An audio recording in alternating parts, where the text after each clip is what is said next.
नमस्कार बंधुरा सकलके स्वागत जानाच्छि। आशा करछि सबाई भालो आछेन। आजके आमी खूब सहज पद्धतिते लोटे माछेर झुड़ो बा झुरझुरी रेसिपि बानाच्छि। एई पद्धतिते तैरी करले एकटाओ काटा थाकबे ना आर एई लोटे माछेर झुड़ोर स्वादटा होबे असाधारण। एक थाला भात एई रेसिपि दिये निमेषेई शेष हये जाबे। आजकेर रान्ना भालो लागले भिडियोटाके लाइक और शेयर करते भुलबेन ना और एई चैनलटा सबस्क्राइब करे निन नित्य नतुन रेसिपि पाওয়ার জন্য। এখানে আমি 750 গ্রামের মতো লোটে মাছ নিয়ে নিয়েছি। ভালো করে ধুয়ে পরিষ্কার করে জল ঝরিয়ে রেখেছি। এবার এটাকে আমরা ম্যারিনেট করে নেব। ম্যারিনেট করার জন্য আমি এখানে একটা পাতিলেবুর রস দিয়ে দিচ্ছি। লেবুর রসটা দিলে মাছে যে একটা আলাদা আষ্টে গন্ধ হয় সেটা থাকবে না। এবার আন্দাজ করে আমি নুন দিয়ে দিচ্ছি। এখানে একবারেই আমি পুরো রান্নার আন্দাজে নুনটা দিয়ে দিলাম।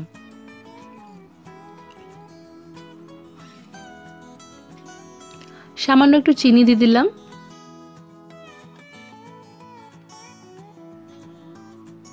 এবার দিয়ে দিচ্ছি হলুদ গুঁড়ো। এখানে 1 বড় চামচ হলুদ গুঁড়ো দিয়েছি। লঙ্কা গুঁড়োটা এখানে নিজেদের স্বাদ অনুযায়ী দেবেন। আমি এখানে 1 চা চামচ নরমাল লঙ্কার গুঁড়ো দিয়েছি আর তার সাথে 1 চা চামচ কাশ্মীরি লঙ্কার গুঁড়ো দিয়েছি যাতে ঝুড়োর কালারটা সুন্দর হয়।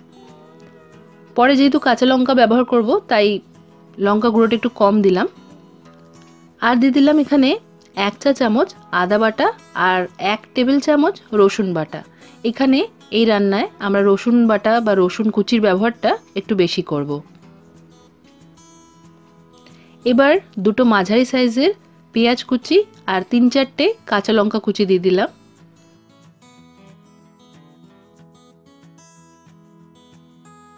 টমেটো কুচি এখানে আমি দিয়েছি দুটো মাঝারি সাইজের। এবার এই সব কিছু দিয়ে লোটে মাছটাকে আমরা ভালো করে মাখিয়ে নেব।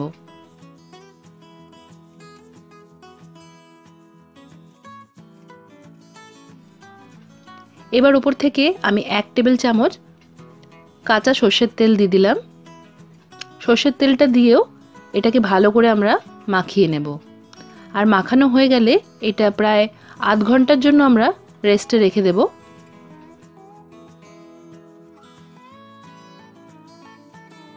আধ ঘন্টা পর এখানে আমি রান্নাটা করার জন্য কড়াই ভালো করে গরম করে নিয়ে তার মধ্যে সরষের তেলটাও ভালো করে গরম করে নিয়েছি।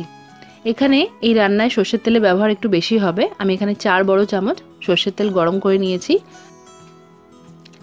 এবার এখানে আমি মাছটা যে ম্যারিনেট করে নিয়েছিলাম তার থেকে মাছটা সাইডে করে নিয়েছি আর পেঁয়াজ আদা রসুন টমেটো এইগুলোকে একদিকে করে নিয়েছি। তেল ভালো করে গরম হয়ে গেলে আমরা পেঁয়াজ আদা রসুন টমেটোর যে মিক্সচারটা আছে সেটাকে আগে দিয়ে দেব। মাঝারি আছে এটা 3-4 মিনিটের জন্য আমরা ভালো করে কষিয়ে নেব।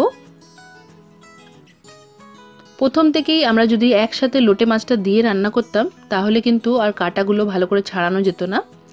তাই এই পেঁয়াজ আদা রসুন দিয়ে 3-4 মিনিটের জন্য ভালো করে কষিয়ে নেওয়ার পর এবার ওপর থেকে আমরা লোটে মাছগুলো এইভাবে দিয়ে দেব।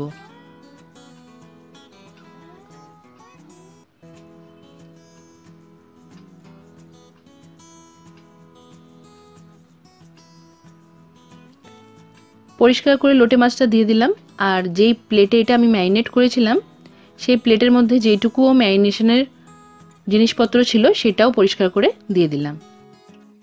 এবার এই মাছগুলোকে আলতো করে আমরা মশলার সাথে মিশিয়ে নেব।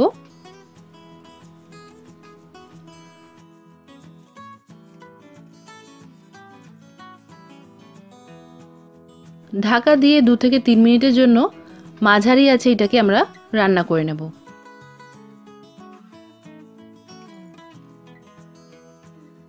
তিন মিনিট পর আমি ঢাকাটা সরিয়ে নিলাম।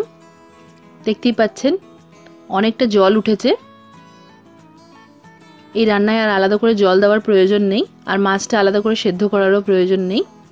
এবার আমরা এই মাছের থেকে কাঁটাটা বার করে নেব। এবার খুন্তির সাহায্যে মাছের থেকে আমি কাঁটাটাকে এইভাবে সরিয়ে নিচ্ছি। খুন্তি দিয়ে মাছের ওপরের দিকটাকে এইভাবে একটু ছাড়ানোর চেষ্টা করলেই খুবই সহজে কাঁটাটা বেরিয়ে যাবে। এইভাবে প্রত্যেকটা মাছের থেকে আমরা কাঁটাটাকে খুন্তির সাহায্যে ছাড়িয়ে নেব।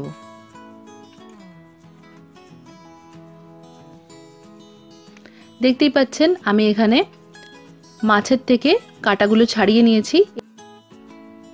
পুরো মাছের থেকে কাঁটাটা ছাড়ানো হয়ে গেলে মাছটাকে আমাদের একটু ঘেটে দিতে হবে।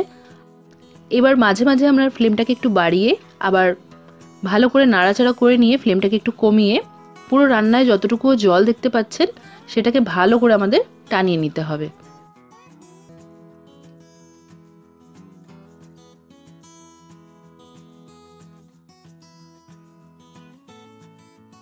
যখন লোটে মাছের থেকে অনেকটাই জল শুকিয়ে যাবে তখন ওপর থেকে একটু ধনেপাতা কুচি দিয়ে ভালো করে মিশিয়ে নিতে হবে।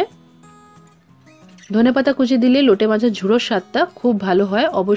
থাকলে অবশ্যই ধনেপাতা কুচি ব্যবহার করবেন। ধনেপাতা কুচিটা দিয়ে ভালো করে মিশিয়ে নিয়ে আরও 4 মিনিটের মতো আমরা এটাকে ভালো করে রান্না করে নেব।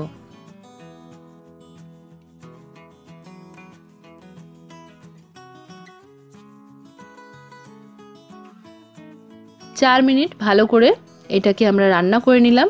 এবার দেখতেই পাচ্ছেন সাইড থেকে তেলটা ছেড়ে দিয়েছে আর জলও দেখা যাচ্ছে না, সুন্দরভাবে টেনে গেছে। এবার আমরা আঁচটা বন্ধ করে দেব। লোটে মাছের ঝুড়ো রেডি হয়ে গেছে। এটা গরম গরম ভাতের সাথে পরিবেশন করুন। এক থালা ভাত এই লোটে মাছের ঝুড়ো দিয়ে নিমেষেই শেষ হয়ে যাবে। অবশ্যই করে একবার এই পদ্ধতিতে লোটে মাছের ঝুড়ো বা ঝুরঝুরি তৈরি করে দেখবেন। কমেন্ট করে জানাতে ভুলবেন না যে আজকের ভিডিও কেমন লাগলো। আজকের মতো এখানেই শেষ করলাম। সবাই খুব ভালো থাকবেন আর সবাইকে খুব ভালো রাখবেন। ধন্যবাদ।